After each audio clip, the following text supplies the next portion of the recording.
हर हर महादेव। फिर से आपका इस चैनल में स्वागत है। हमारे यहाँ एक चीज़ लोगों के दिमाग में घूमती है, जीवन और मृत्यु दो अलग अलग और बहुत ही सुखद अनुभूति देने वाली चीज़ें हैं। जीवन में यदि आपने सब कुछ पा लिया तो वो सुखद अनुभूति है, और जीवन में कुछ नहीं पाया और आप जो है बहुत परेशान है कुछ है, तो आप मृत्यु को कहते हैं हे भगवान मुझे उठा ले। लेकिन जाना उसको जब ही होता है जब उसके यहाँ से आने की तिथि निश्चित हो जाती है। लेकिन कुछ लोगों की कहते हैं कि वो तो अकाल मृत्यु मारा गया। तो मैं इस संदर्भ में आपके ऊपर जो है थोड़ा सा प्रकाश डालना चाहूँगा कि हाथों की रेखाओं के अनुसार अकाल मृत्यु के जो योग बनते हैं वो कैसे बनते हैं। पहली चीज, यदि हथेली में भाग्य रेखा के समीप, सीधी रेखा, भाग्य रेखा के समीप तथा जीवन रेखा एवं मस्तक रेखा, यानी हथेली में भाग्य रेखा के पास तथा जीवन रेखा, और जीवन रेखा ये है जो मैंने आपको बताया था, ये इस तरीके से है। मस्तक रेखा के बीच में यदि कोई क्रॉस चिन्ह होता है इस तरीके से, और जीवन रेखा थोड़ी सी भिन्न हो यानी अलग हो, अथवा छोटी छोटी रेखाओं से कटी होती है, यानी जैसे कि ये जो होती हैं ये जीवन रेखा है, और ये यहाँ से जैसे ये कट रही है, ये कट रही है, ये कट रही है, इस तरीके से क्रॉस होते हैं, कटी हो, तो ऐसे चिन्ह वाले व्यक्ति की अकाल मृत्यु निश्चित रूप से प्रभावी है, निश्चित रूप से वो अकाल मृत्यु को प्राप्त होगा।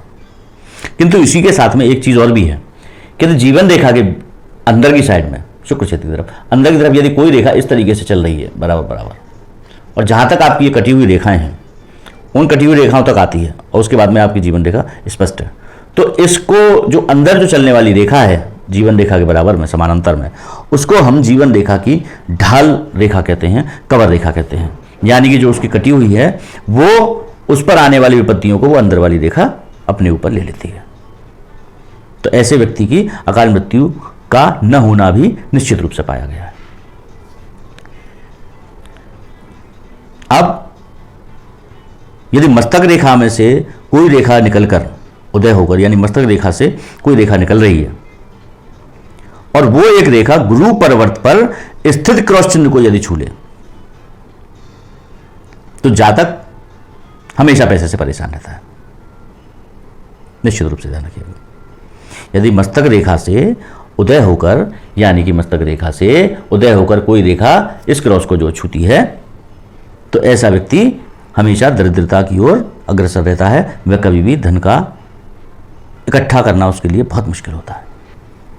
यदि मणिबंध से 2 या 3 रेखाएं, मणिबंध ये है, यहां जो रेखाएं होती हैं उसे मणिबंध बोलते हैं।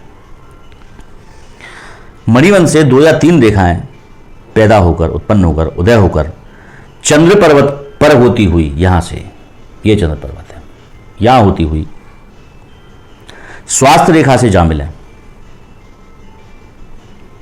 तो भी जातक उम्र भर दरिद्र ही रहता है।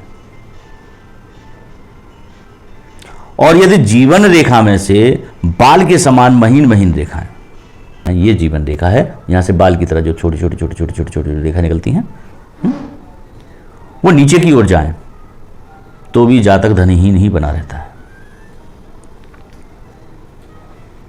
यदि जीवन रेखा से मस्तक रेखा और हृदय रेखा उत्पन्न होकर चंद्र पर्वत पर होती हुई स्वास्थ्य रेखा से जा मिलें, तो भी जातक दरिद्र रहता है।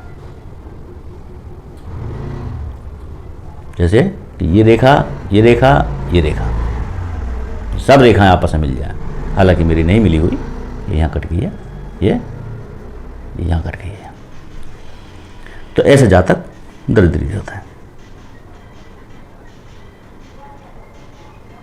आज मैं आपको एक बहुत खास चीज़ बताना चाह रहा हूँ कि भ्रांति फैली है, भ्रांति युक्त वातावरण है आजकल। लोग कहते हैं कि स्त्री का हमेशा बायां हाथ देखना चाहिए। ऐसा बिल्कुल नहीं है। जो स्त्री